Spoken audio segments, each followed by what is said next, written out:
Salut les amis, j'espère que vous allez bien ce matin, j'espère que vous avez la forme. Moi je vais super bien.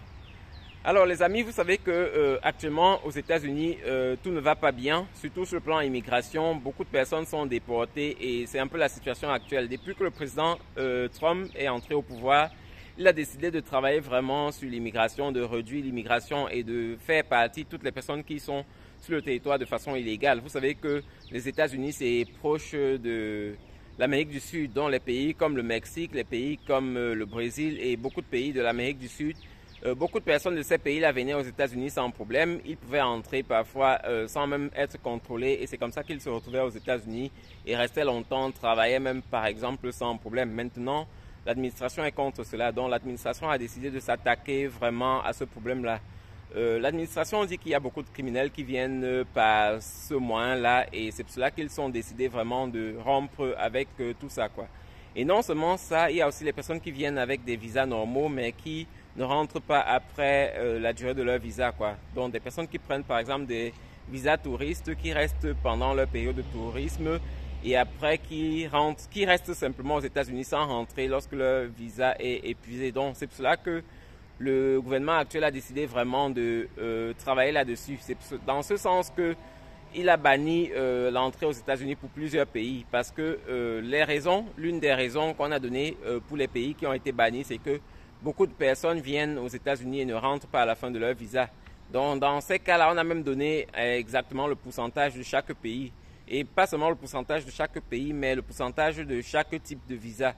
Par exemple, pour le visa tourisme, on a 30% pour certains pays. Pour le visa business, on a un certain montant, un certain pourcentage, pardon. Et c'est un peu la situation, c'est ça.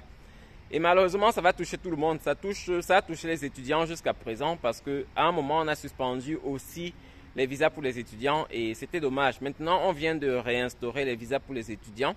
Mais la condition pour les étudiants maintenant, c'est qu'on va désormais checker les profils, on va checker les réseaux sociaux des étudiants pour éviter que on ait les personnes qui vont manifester devant les universités, par exemple. Vous voyez un peu ce qui s'est passé avec Israël et la Palestine. Donc, dans les universités comme New York, beaucoup de personnes sont allées là-bas et ont manifesté et ça a créé un peu un désordre. Donc, c'est ce qu'on veut éviter. On veut éviter d'avoir les gens de donner le visa étudiant à des potentiels manifestants et c'est un peu la situation.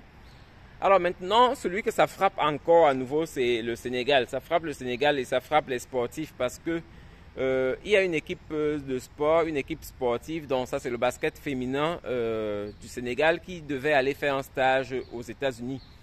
Malheureusement, on a refusé le visa à plusieurs d'entre eux, pas seulement aux joueurs mais aussi à l'équipe technique. Donc on a refusé au total, je pense que c'est 10 ou 12 visas qu'on a refusé, dont le président ou bien le premier ministre sénégalais a décidé simplement de suspendre le stage là et l'équipe n'ira plus aux États-Unis faire le stage. Pourquoi elle est venue aux États-Unis? Parce que vous savez que les États-Unis c'est le pays du basket, quoi. Donc on espérait pouvoir faire un stage dans un pays où le basket est vraiment le sport premier plus ou moins. Donc c'est un peu ça. Malheureusement, on leur a refusé le visa. Les raisons ne sont pas encore claires. Je pense que les raisons n'ont pas encore été publiées pour tout le monde. En tout cas, moi, je n'ai pas encore vu les raisons. Mais comme vous savez, le président est contre le tourisme ou bien contre les gens qui ne rentrent pas. Vous savez que dans le sport, parfois, il y a aussi des gens qui ne rentrent pas. Est-ce que c'est la raison pour les basketteuses du Sénégal? Je ne sais pas exactement. On aura les nouvelles là-dessus certainement dans quelques temps. Donc, c'est un peu la situation actuelle et c'est pour cela que mon conseil aussi à ceux qui veulent prendre des visas tourisme pour venir aux États-Unis, si vous voulez prendre des visas pour venir rester ici, c'est une très mauvaise décision parce qu'aujourd'hui, on arrête les gens même simplement dans la rue. Donc, lorsque les personnes marchent dans la rue, on les arrête et on vérifie leur identité. Ça, c'est des choses qu'on ne faisait pas avant, mais maintenant, on le fait parce qu'on veut chasser toutes les personnes qui sont là de façon illégale, quoi. C'est un peu la situation actuelle. Et ça touche malheureusement beaucoup de groupes de personnes, ça touche les étudiants, ça a touché les étudiants de la Chine il y a quelque temps maintenant. C'est vrai que la situation est en train de revenir à l'ordre et même les autres étudiants, mais hier on a suspendu la loi pour les étudiants, donc les étudiants peuvent venir à nouveau et c'est une bonne chose. C'est une bonne chose parce que c'est un bon pays où on peut faire de bonnes études, quoi. Et c'est ça. Donc, si vous êtes intéressé par les études, les États-Unis sont à nouveau ouverts et ici les études sont très chères, mais la bonne chose c'est que ici on peut avoir aussi des bourses d'études, quoi. Donc Si vous êtes intéressé, allez sur les sites des universités, regardez un peu comment ça fonctionne, regardez c'est quoi les conditions pour obtenir une bourse d'études et peut-être vous serez le regagnant d'une bourse d'études, quoi. Mais sinon, la situation est très tendue. Pour la Coupe du Monde, par exemple, qui est en train de venir, il y aura certainement beaucoup de refus de visa. Ça, c'est très clair. Il n'y aura pas assez de visas comme avant parce qu'on sait aussi que les gens utilisent ces moyens-là pour venir et ne pas rentrer. Donc, la situation va rester tendue pendant longtemps. On ne sait pas comment ça va se passer sur le plan business. On ne sait pas exactement comment ça va se passer pour les visas business, mais on sait que le président actuel, c'est quelqu'un qui aime le business et en général, les personnes qui font le business, ce n'est pas les gens qui viennent caler aux États-Unis, c'est les gens qui viennent et qui rentrent après. Donc, je pense qu'avec le business, ça va aller sans problème, mais pour les autres types de visas, c'est devenu un peu compliqué, quoi. La DV Loterie, malheureusement, a été aussi touchée et beaucoup de personnes qui sont dans les listes bannies d'entrée aux États-Unis ne peuvent plus entrer aux États-Unis.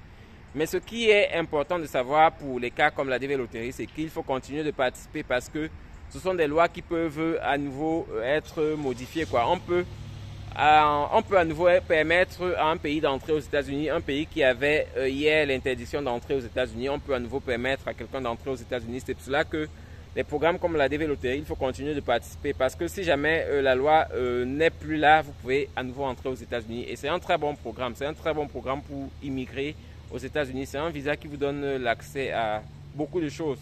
Ça vous donne l'accès à presque tout sauf le droit de vote, quoi. Le droit de vote, vous pouvez avoir seulement si vous êtes naturalisé américain.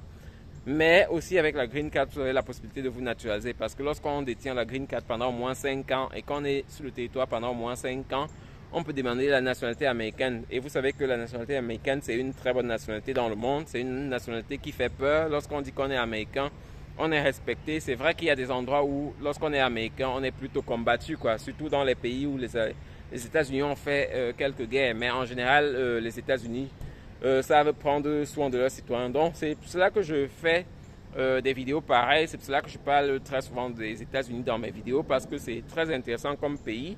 Pour les personnes qui aiment l'argent, pour les personnes qui aiment le business, vous êtes au bon endroit si vous êtes aux États-Unis, parce que ici, ça coule, quoi. Ici, les business marchent vraiment bien.